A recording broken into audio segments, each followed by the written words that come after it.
to make noise, really. Pocahontas got me staring, got me wearing strange stuff. You think I'm loco? It's just a poncho. Heads are turning one by one. What have you done? Matawaka got me yearning. A bonfire trance got me drumming. Sun is rising. Shut the eyes. This is the voice of Kenya, Nairobi. Time now is 12 minutes past 6. You are hereby informed that everybody is requested to stay at home.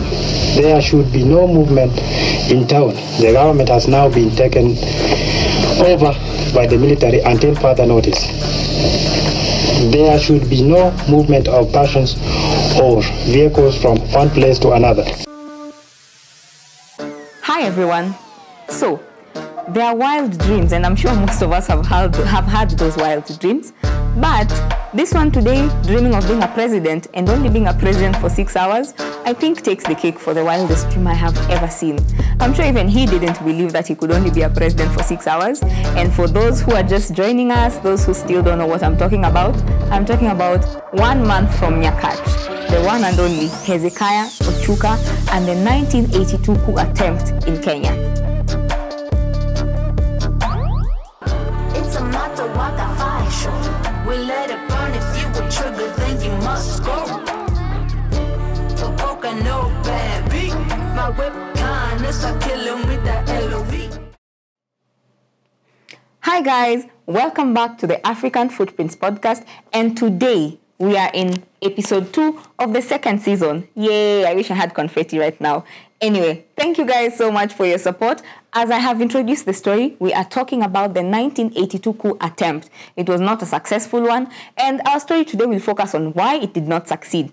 But just to give you a brief background, in 1982, President MOI had just ascended into power in 1978 after the death of the first president of Kenya, that is President Jomo Kenyatta.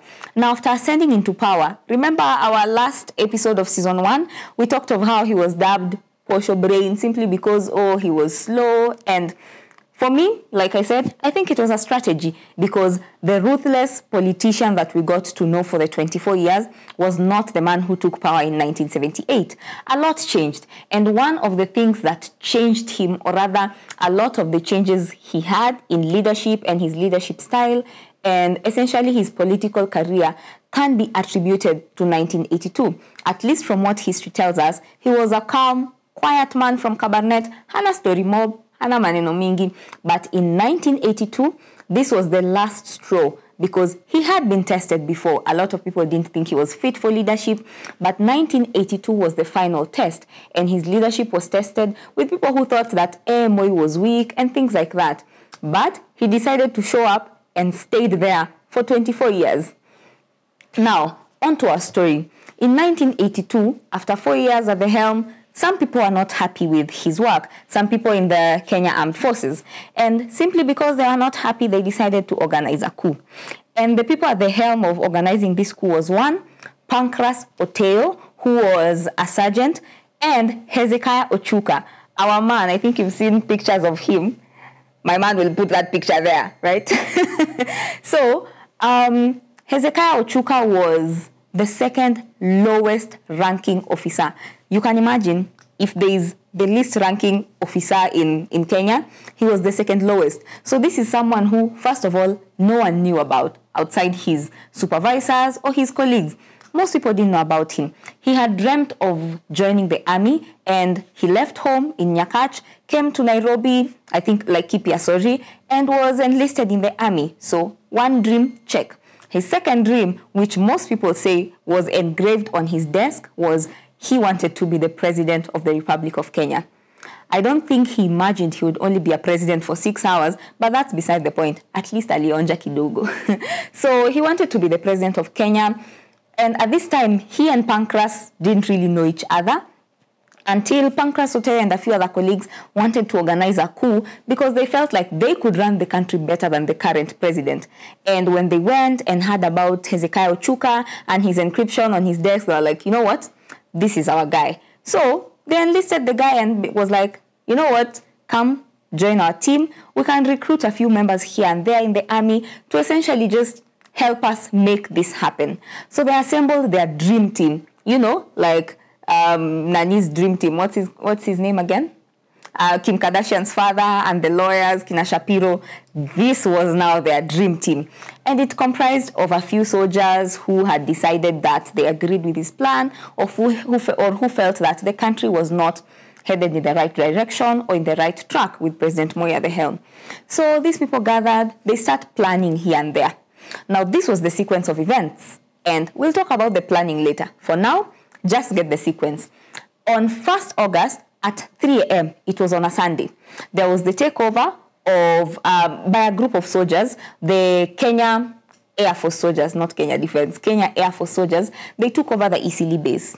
At around 4 a.m., that's an hour later, another group of soldiers took over the Embakasi Air Base. At 6 a.m., something interesting happened. This group took over Voice of Kenya, which we now know as KBC, for people like my sister who were not born until we had Kibaki as the president. Anyway, that's beside the point. So at around 6 a.m., there was news from the radio, and this was by one Leonard Mabombotela. For those who know Jehu ni Ungwana, that guy. Leonard Mabombotela was, I think he was the one handling the Swahili news in the morning. So when he was taken from his house in Gara, taken to the studio, the KBC studio, I think the one around Norfolk, they took him there and gave him a note which stated a few things. The note was given by Hezekiah Ochuka, but at that point, he did not know that that was Hezekiah Ochuka. And the note was to be read in English and also translated in Kiswahili, because VOK being the government radio station at that point, everyone who needed any serious news would get it from VOK. And the news was as follows. 1, Hezekiah Ochuka has taken over government. 2, President Daniel Arap Moi has been ousted and is no longer the president. 3, all police officers are now civilians, and therefore, just don't bother with them. The country had no protection whatsoever. And 4, every prisoner who had been taken into prison around that time, or any other prisoner, as long as you're in prison, were to be released. Those were his orders. And finally, he told people, because of all that's happening, stay home, just no one should leave their houses until all things are sorted. Now, this would look like a very successful coup, because in our first episode of this season, we talked about the 1983 coup at Upper Volta, and how they also announced that Sankara was now the president was through the radio station. These guys have a thing for radio stations. Anyway, there was no TikTok or YouTube, guys. Calm down. My 2011 and 2010 babies. So as they took over the country and made the announcements, there were other things happening in various stations. And this is what led to the failure. Because right after the announcement was made, President Moi, who was an early riser, he was, like our current president, waking up at 5 a.m. So by this time at 6 a.m., he's already awake and he had the news. Mark you, this coup was not supposed to happen on this day. It was supposed to happen on 3rd of August. But it was fast forward, happened on 1st instead.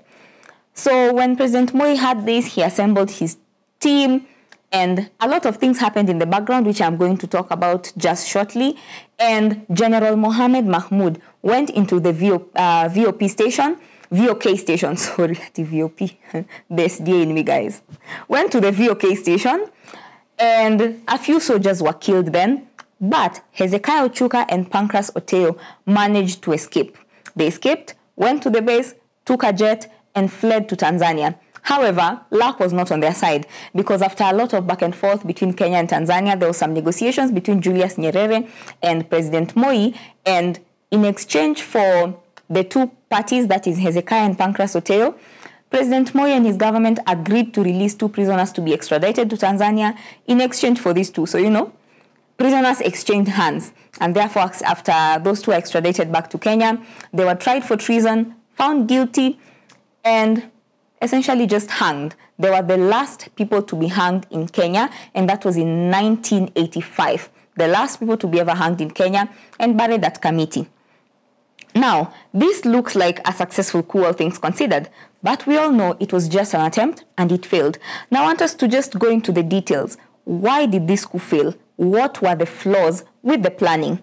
First, there were the plans that were to take over government, were said in harsh tones here and there. Everyone is talking about it. And at times they would go to base and people would be like, nasikia mnapanga hii. You guys are planning to do ABCD. So in their meetings while they were having the conversations about planning the coup and all the organization, there was a mole. And information got out and reached some ears that should not have had that information. And therefore, in as much as they thought they were planning a successful coup, there were other plans being made to combat their actions. Secondly, most soldiers around this time, one of the reasons they thought they would be successful is because there were war games that were happening at Lodwar. So that meant a lot of the soldiers were taken there. And this meant that they would receive very few counterattacks. And they thought they would be successful. But from what I've said, General Mahmoud assembled a team. So now the problem with this was that in as much as most of the soldiers were out for the war games, those who were left in the bases in Laikipia, in Embakasi, in Isili, at Kahawa Barracks, were essentially the top guys. These top guys who knew what they were doing. And that means they were able to move things a little bit faster than the other officers could have done. So they moved things here and there faster, and were able to just combat the situation.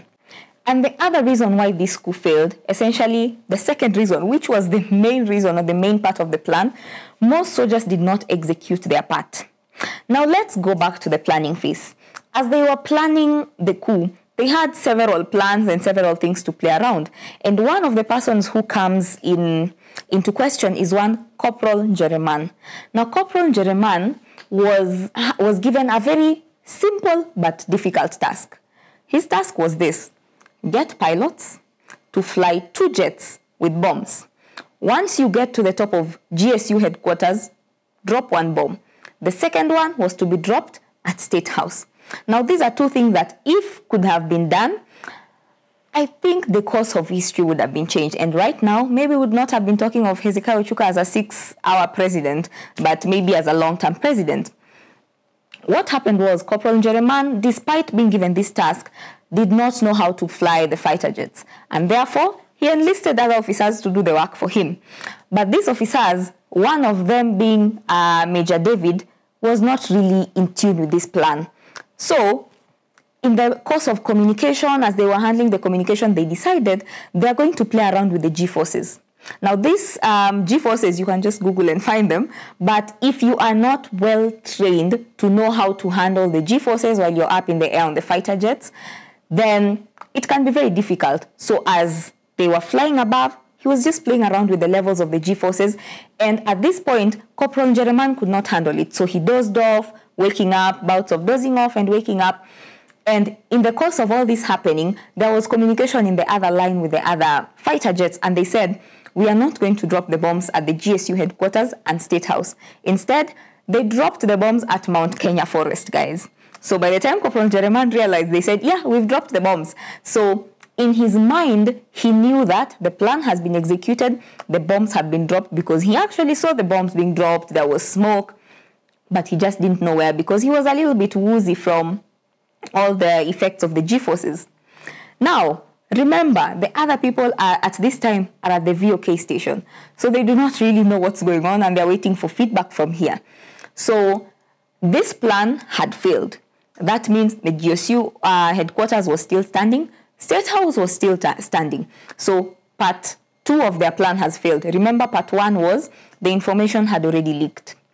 Now the third reason, when I said the information leaked to the wrong people, there was one person who we talked again. We had a conversation about him when we talked about the YK92. His name was Kanyotu. Now, Kanyotu was the leader of the special branch at that point, which is now the National Intelligence Service. Again, intelligence service. Nothing goes on in the country without their knowledge. Hata hizi vitu mnafikiria mnafanya kwa siri, watu wa wash. So, because of the knowledge he had, information got to his desk. And when information got to his desk, he got wind of the plan. He was able to quickly talk to General Mahmoud, talk to the president, talk to a few sergeants here and there to be able to, one, secure the president so that the president leaves Nakuru and comes to Nairobi to just make sure things are okay on the ground and regain back Nairobi, because we'll play for you a clip once he arrived at Nairobi and he issued a statement saying he's still the president of the Republic of Kenya and the coup has failed. And when all this information went out, some police officers were given the task to just be around town. So when university students from the University of Nairobi heard from the radio that there was a coup and Hezekiah Ochuka was now the president, they came out in support. But as they came out, simply because information had already gotten out and soldiers were waiting for them, they were beaten by the soldiers and, it was just a bloodbath. And all their efforts were thwarted at that point. But these are just not the only reasons. There was one other thing that essentially their whole plan hinged on, which even caused the plan to be changed. Now, on 3rd August, the president then, President MOI, was supposed to travel for a meeting for the OAU. Now, when meetings by the OAU or African Union, as it is now called, are happening, what happens is all the heads of states are given the dates that the meeting is supposed to happen, and they're supposed to confirm. So upon receiving confirmation, then they know that, okay, out of the number of states that are member states of the OAU, we have quorum, which is at least more than half of the members of the OAU. But this time, there was no quorum. So their plans to organize a coup when the president was out of the country were thwarted. The president did not go anyway. And simply because now President MOI was in the country, they decided, let's do a surprise coup. Yay, as if that has ever worked. So instead of having it on 3rd, they decided to have it on 1st. That is at around 3 a.m. to 6 a.m. Now, since President MOI had not traveled, he was quickly taken from Nakuru and brought to Nairobi. By the time he's arriving, at least calm had been restored. Now remember, when they were at VOK station, something happened. General Mahmoud stormed in. So when he stormed in, he gave Leonard Mamo Motela a new note, which said, guys, relax. The country is still under President MOI and the coup has failed. Things are returning back to normalcy. And I don't know who took Hezekiah Ochuka seriously at that point, because why would you organize a coup? We don't even know you. Who are you? And I'm sure when people heard Hezekiah Ochuka is not the president, they were like, okay, but who's that? Anyway, we move on with our business. So things were moving on as usual, other than the university students who heard that the country had been taken over and got out to the streets to support the president. But this led to a bloodbath, and we lost about 129 lives. That includes university students and also officials or the soldiers that were supporting Hezekiah Ochuka. Now, like I said, these are about 5 reasons why this coup failed. And it all goes back to lack of proper planning or lack of enough people that you can trust. Because if you're having things in hushed tones, but then someone goes and shouts it out there, it beats the whole purpose of secrecy and having a coup without many people knowing about it. Because for you to execute a successful coup, the people in leadership that you're trying to oust should not at any one point know that you're planning to oust them. As in, literally, that's what a coup d'etat hinges on. So because they failed in that, they failed to ensure that their plans were falling through in the other places like Corporal Jereman and the bombs being detonated at Mount Kenya Forest instead. All these things, looking back, anyway, they had messed up. But it was a little too late. And even when they fled, they were still caught because no one else would give them political asylum. And they sought political asylum when they were in Tanzania. They sought political asylum from other European countries. But no one really wants to be associated with someone who is being charged with treason. And at that point, treason was a serious offense. Treason and sedition were some of the most serious state offenses that the death penalty was given. So after all this, it was an unsuccessful coup. And upon sitting down to realize he had only been president for 6 hours, did not even see the inside of State House at this point. And sadly, or not really sadly, because in as much as his life ended tragically, he was hanged, he was buried, and not a dignified burial, he still went into our history books on the flip side. Because, like I said, he was the second lowest ranking officer. So this is a man who really didn't have much to his name other than being Hezekiah Ochuka, the man from Nyakach. No one really knew much about him until his interaction with Pancras Oteo, which brought him to the limelight. And in as much as he was brought out in not a very good light, I mean, organizing a coup if people are not unhappy with the president then is really not effective. But at least we still remember him. Were it not for the coup, no one would know of Hezekiah Ochuka to this point, unless maybe he would have vied for presidency legitimately. Anyway, like I said at the beginning, this has been termed as the defining moment for President Moi and his style of leadership, because he now moved from a president that was just trying to lead, trying to govern, and just be a president like Jomo Kenyatta, to a president who felt, you guys are underestimating me, and now I have to rule with an iron fist. So most people blame the coup for changing what Moi's view on leadership was, or fundamentally changing how Moi ruled the country for the subsequent 20 years. And I also side with this school of thought, because Moi that we knew prior to 1982 was not the brutal Moi of Nyayo chambers and things like that that we got to know later on in his life and in his presidency. But yeah, it is what it is. It changed him. It is a mark that is permanently in our history book.